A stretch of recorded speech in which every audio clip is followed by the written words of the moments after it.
तो मैं क्या बता रहा था, मैं आपसे कह रहा था कि मान लो कि मैंने ये बना दिया, ठीक है, तुम कहोगे ये क्या बना दिया आपने, मैं कहूँगा भाई मैंने ये पैराग्राफ बना दिया। तुम कहोगे ठीक है, पैराग्राफ समझ आ रहा है। मैं कहूँगा कि मैं यहाँ से अगर इसको ऐसे बनाऊँ, ठीक, और अगर मैं यहाँ से इसको तुम्हारे पास ऐसे बनाऊं, इस तरीके से बनाऊं, तो आपको किसी भी तरीके की कोई आपत्ति नहीं होनी चाहिए। आप कहोगे क्या मतलब हुआ? हम कहेंगे कि भाई देखो सिंपल सी बात है यार, अगर मैं तुमसे ये कहूँ यहाँ पे कि ये तुम्हारे पास जो है, मैं तुमसे कहूँ कि यार ये तुम्हारे पास, तुमने इसको बी वेक्टर माना था, तुम कहोगे हाँ इसको बी वेक्टर माना था, इसको भी बी वेक्टर माना है, कोई प्रॉब्लम नहीं है, ठीक। अब मैं तुमसे कहूंगा कि अगर तुमने इसको तुम्हारे पास बी वेक्टर मानना है तो सिंपल सी बात है, ये तुम्हारे पास जो पीछे की तरफ मैं जिसको बना सकता हूँ इसको, तो मैं इसको ऐसे बना सकता हूँ कि ये तुम्हारे पास जो है पीछे की तरफ हो गया, और ये हो गया है तुम्हारे पास क्या, माइनस ऑफ तुम्हारे पास बी वेक्टर, ठीक। अगर मैं अगर मैं इस पर्टिकुलर वेक्टर को यहाँ से यहाँ तक इसको डिनोट कर रहा हूँ, और मैं इसको अगर ए वेक्टर माइनस बी वेक्टर लिख रहा हूँ, तो भैया ऐसा है कि तुम्हारे पास पी क्यू आर एस में तुम्हारे पास क्यू एस के बिल्कुल पैरेलल है तुम्हारे पास पी जी। क्यों? क्यू एस के बिल्कुल पैरेलल है तुम्हारे पास पी जी। तो तुम कहोगे फिर इसको क्या दिक्कत है, इसको भी ऐसे लिख लो। हम कहेंगे हमें कोई दिक्कत नहीं है। तुम कहोगे तो फिर ठीक है, पी आर को क्या लिखोगे? इसने कहा पी आर को लिखेंगे तुम्हारे पास A vector plus B vector. क्या तुमने ये पढ़ा है कि हम लोग जब पैरेललोग्राम में लेते हैं तो दोनों डायगोनल डायगोनल की लंबाई सेम नहीं होती है? क्या तुमने ये पढ़ा है छोटी क्लासेस में कि जब हम लोग पैरेललोग्राम लेते हैं तो दोनों डायगोनल की लेंथ सेम नहीं होती है? इसे क्या बोलते हैं? इसे बोलते हैं तुम्हारे पास मेजर डायगोनल। इसे बोलते हैं तुम्हारे पास क्या, मेजर डायगोनल। और इसे क्या बोलते हैं? इसे तुम्हारे पास बोलते हैं बेटा माइनर डायगोनल। इसका मतलब ये हुआ कि जो मेजर डायगोनल होती है वो तुम्हारे पास r1 vector is equal to तुम्हारे पास a वेक्टर प्लस तुम्हारे पास b वेक्टर कहलाएगी, और जो तुम्हारे पास माइनर डायगोनल होती है वो तुम्हारे पास a वेक्टर माइनस तुम्हारे पास b वेक्टर कहलाएगी, ठीक है। तो इसका मतलब ये हुआ कि whenever you are thinking of a subtraction of a vector, you always think of a parallelogram, you always think of the major diagonal and a minor diagonal, and if you are thinking for the major diagonal it should be a vector plus b vector, और अगर आप minor diagonal की बात कर रहे हैं तो वो a vector minus b vector होनी चाहिए। इस तरीके से हम लोग ने यहाँ पे ये पूरा कॉन्सेप्ट जो है, सभी लोग को बात समझ आई सब्ट्रैक्शन ऑफ द वेक्टर क्या है। अब मेरे को एक बात कहनी है। क्या कहना है भाई? इसने कहा कि सर एक मिनट, जब एडिशन था, ठीक है, तब R vector is equal to तुम्हारे पास A vector plus B vector था, मेरे को फॉर्मूला लिखवाया गया था, ठीक। तो इसने कहा कि इसे R1 मान लेते हैं। इसने कहा ठीक है कोई दिक्कत नहीं। ये हुआ था a square plus b square plus तुम्हारे पास कितना, 2ab कॉस तुम्हारे पास थीटा, ठीक। इसने कहा कि सर अभी अभी आपको सिखाया था कि जब हम R1 वेक्टर को ए वेक्टर प्लस बी वेक्टर लिख सकते हैं तो हम इसे लिख सकते हैं R1 वेक्टर का मैग्नीट्यूड इज इक्वल टू तुम्हारे पास ए वेक्टर प्लस तुम्हारे पास बी वेक्टर का मैग्नीट्यूड। हम कहेंगे हाँ। तो इसने कहा कि सर मैं इसको ऐसे भी लिख सकता हूँ, R1 वेक्टर का magnitude is equal to under root of तुम्हारे पास क्या, ए स्क्वायर प्लस तुम्हारे पास बी स्क्वायर प्लस तुम्हारे पास कितना, 2ab cos थीटा। इसने कहा हाँ। तो इसने कहा सर मैं इसे ऐसे भी लिख सकता हूँ, ये तुम्हारे पास जो है ए वेक्टर है, ठीक है, ये तुम्हारे पास बी वेक्टर है, इसका मैग्नीट्यूड इज इक्वल टू तुम्हारे पास कितना, ए स्क्वायर प्लस तुम्हारे पास बी स्क्वायर प्लस तुम्हारे पास कितना, 2ab cos थीटा। हमने कहा हमें कोई हर्ज नहीं। और ये बताया क्यों? ये तो हमको आता था, ये दोबारा क्यों बता दिया? एक्चुअल में एक बात समझाने के लिए बताया। इसने कहा क्या? इसने कहा सब्ट्रैक्शन समझाने के लिए बताया। इसने कहा कि जब मैं सब्ट्रैक्शन लिखूंगा, ठीक है, तो ये तो बहुत क्लियर है कि मैं R2 vector is equal to तुम्हारे पास A vector minus b vector लिखूंगा। अब यहाँ पे बच्चा क्या सोचता है और असलियत क्या है, जरा इसको ध्यान देना, ठीक है। स्टूडेंट क्या सोचता है, ठीक है, और कुछ टीचर्स भी क्या सोचते हैं बताते वक्त, ठीक है, वो तो उनकी प्रॉब्लम है। बच्चा क्या सोचता है ये ध्यान देना। इन्होंने कहा कि अगर R2 vector equal to a vector minus b vector है तो ये लिख देते हैं R2 is equal to under root of तुम्हारे पास क्या, ए स्क्वायर प्लस तुम्हारे पास b square minus of the 2ab cos theta, ठीक है। ये गलत तरीका है एक्सप्लेन करने का, ये बिल्कुल गलत तरीका है। इस वजह से नहीं हुआ minus A B cos theta. सुनो जरा क्यों हुआ। जब मैं इस पर्टिकुलर फॉर्मूले को लिखूंगा तो मैं लिखूंगा a square plus b square plus 2ab cos तुम्हारे पास कितना, 180 माइनस थीटा। क्यों 180 माइनस थीटा? अभी तो पढ़ाया, जब सब्ट्रैक्शन होता है तो हमारा थीटा ऑफ कंसर्न कौन होता है, 180 माइनस थीटा। और जब एडिशन होता है तो हमारा थीटा ऑफ कंसर्न कौन होता है, थीटा। तो इसने कहा कि जब फॉर्मूले में एडिशन था तो हमने थीटा इस्तेमाल किया, जब सब्ट्रैक्शन है तो 180 माइनस थीटा इस्तेमाल करेंगे। एक बात समझ लो कि cos of 180 degree minus theta जो होता है ये माइनस कॉस थीटा होता है, ठीक है। वैसे तो ये चीज मैथमेटिक्स में सिखाई जाएगी, लेकिन किसी दिन 15 मिनट लेकर के मैं आपको ये पूरा पार्ट सिखा दूंगा, ठीक है, ताकि फिजिक्स में आपको समझ में आना चाहिए, ठीक।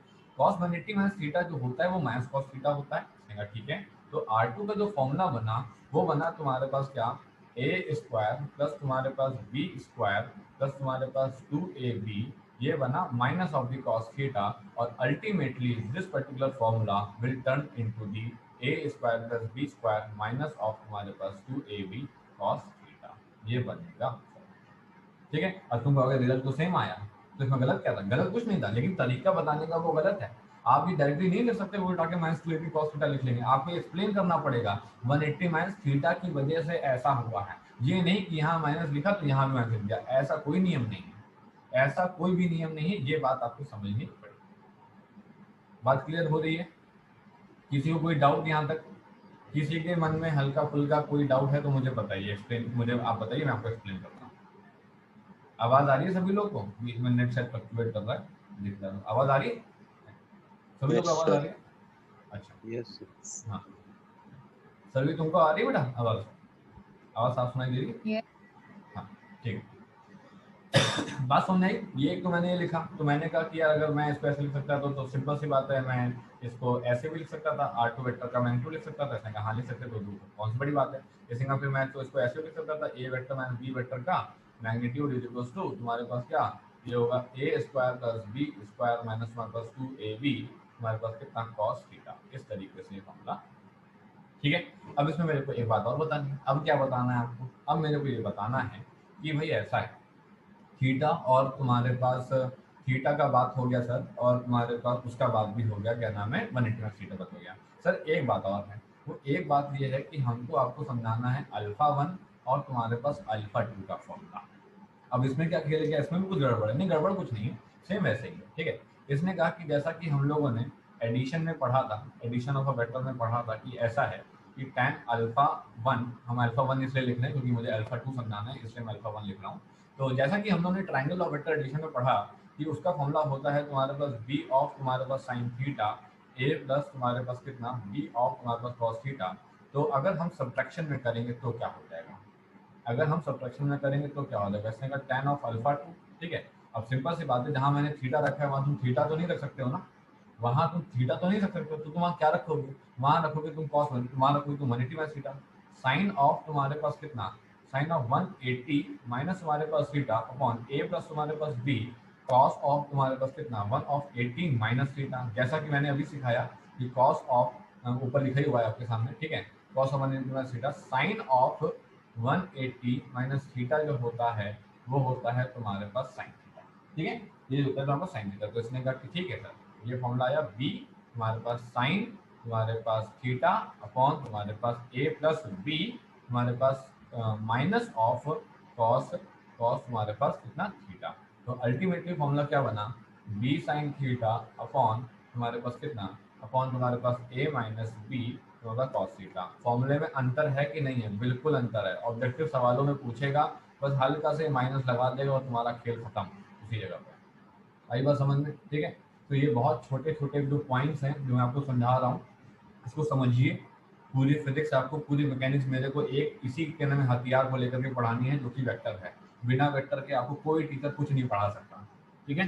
तो tan alpha 1 and tan alpha 2 आपके formula for the resultant angle. अच्छा, ये अल्फा 1 एग्जैक्टली क्या होता है, ये R1 और तुम्हारे पास ए वेक्टर के बीच का एंगल की बात हो रही थी, है ना। और ये जो tan अल्फा 2 का जो ये अल्फा 2 है, ये तुम्हारे पास R2 वेक्टर और तुम्हारे पास ए वेक्टर के बीच के एंगल की बात यहाँ पे हो रही थी। So by this way you can calculate these particular points.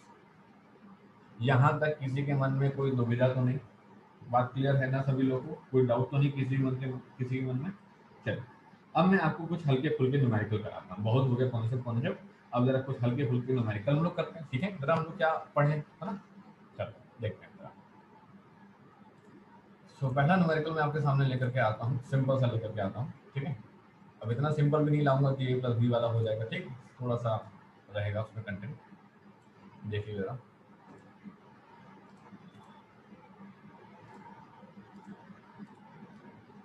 जैसे मान लो ये क्वेश्चन है, दो वेक्टर हैं, इसने कहा दो वेक्टर हैं। हमने कहा ठीक है।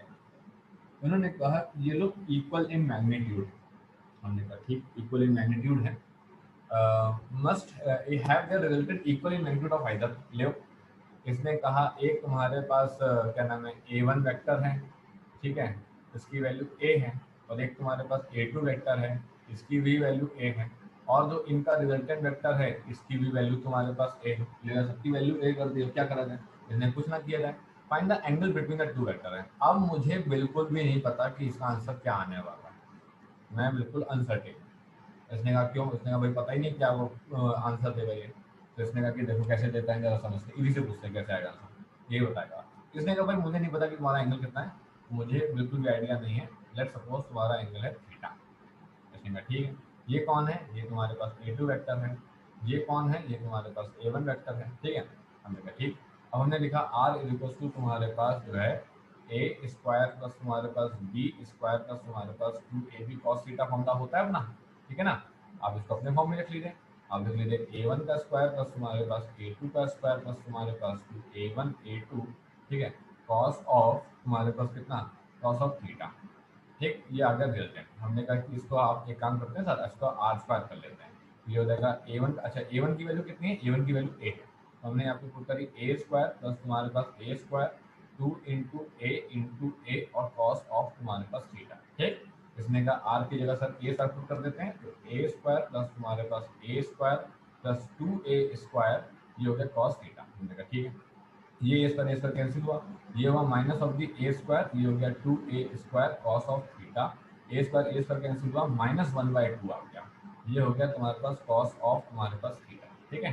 तो ये आ गया। अब आपको ये शायद वैल्यू नहीं पता होगी कि कॉस की -1/2 किसकी वैल्यू होती है, -1/2 होती है कॉस 120 डिग्री की वैल्यू, ये होता है कॉस थीटा, और ये थीटा की वैल्यू आ गई 120 डिग्री। अब आप कहोगे कि ये सब कॉस थीटा साइन थीटा का खेल क्या है, ये तो नहीं समझ में आ रहा, ठीक। मैं आपको सीधे वैल्यू बताता हूँ, समझिएगा। इसका मतलब ये हुआ कि जो पर्टिकुलर हमने डायग्राम बनाया था, ये डायग्राम ऐसा नहीं बनेगा, ये डायग्राम कुछ ऐसा बनेगा, ये इस तरीके का है ना। और इस डायग्राम के बीच में एंगल कितना होगा, 120 डिग्री होगा।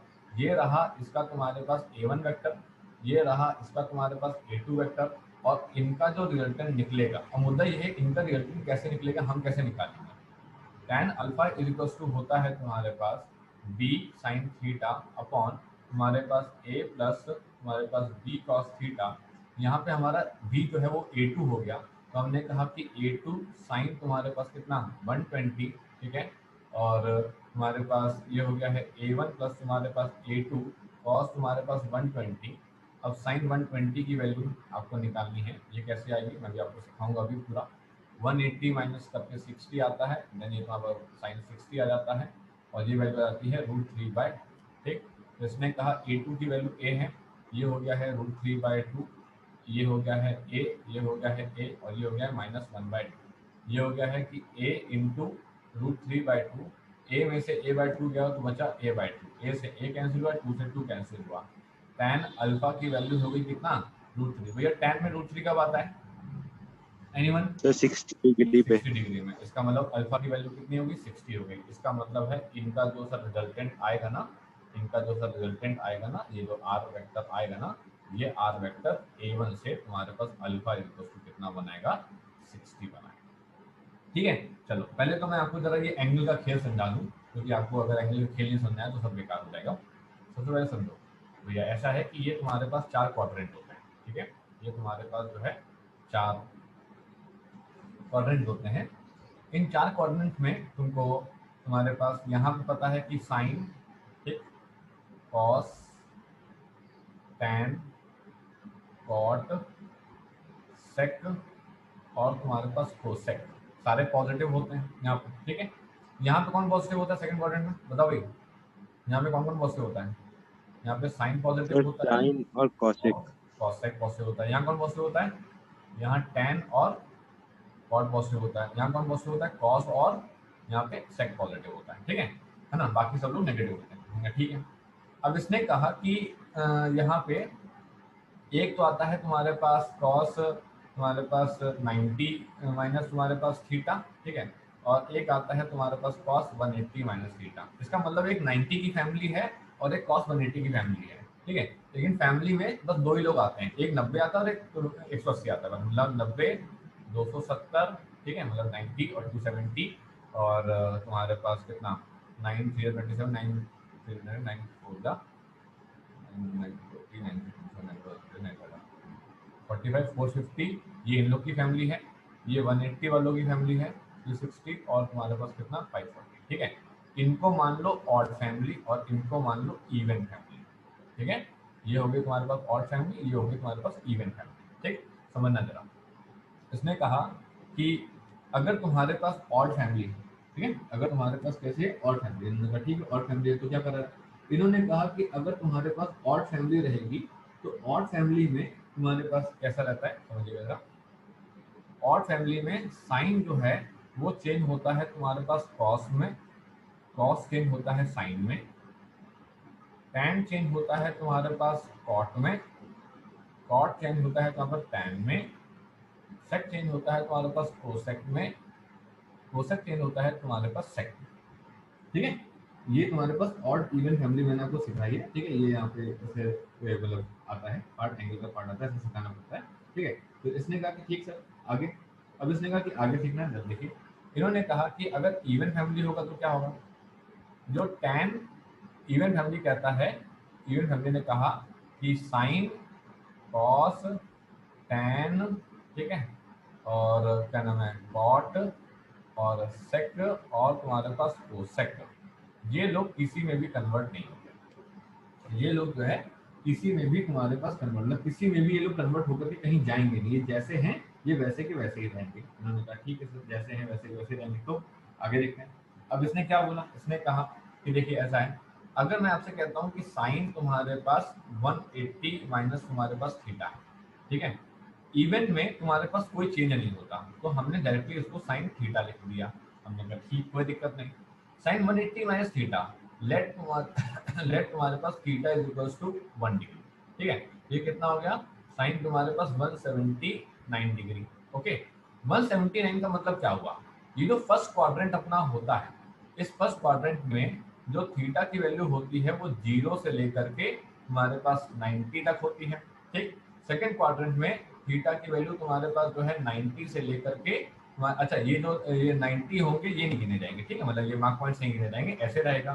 थीटा की वैल्यू यहाँ पे 270 से लेकर के तुम्हारे पास 180 के बीच में होती है, और यहाँ पे तुम्हारे पास 360 और तुम्हारे पास यहाँ पे 270 के बीच में होती है, ठीक। समझना, साइन 179 की वैल्यू लिखनी है। अब सिंपल सी बात है, साइन 179 का मतलब क्या हुआ, साइन 179 का मतलब हुआ तुम्हारे पास सेकंड क्वाड्रेंट, ठीक है, सेकंड क्वाड्रेंट हुआ। अब सेकंड क्वाड्रेंट हुआ तो सेकंड क्वाड्रेंट में तुम्हारे पास जो वैल्यू होगी वो कैसी होगी, वो पॉजिटिव होगी, तो इसने कहा हाँ, तो ये हमने यहाँ पे पॉजिटिव लगा दिया। इसका मतलब हुआ कि साइन 180 माइनस थीटा को हमने क्या लिखा, हमने यहाँ पे लिखा साइन थीटा, इसने कहा ठीक है।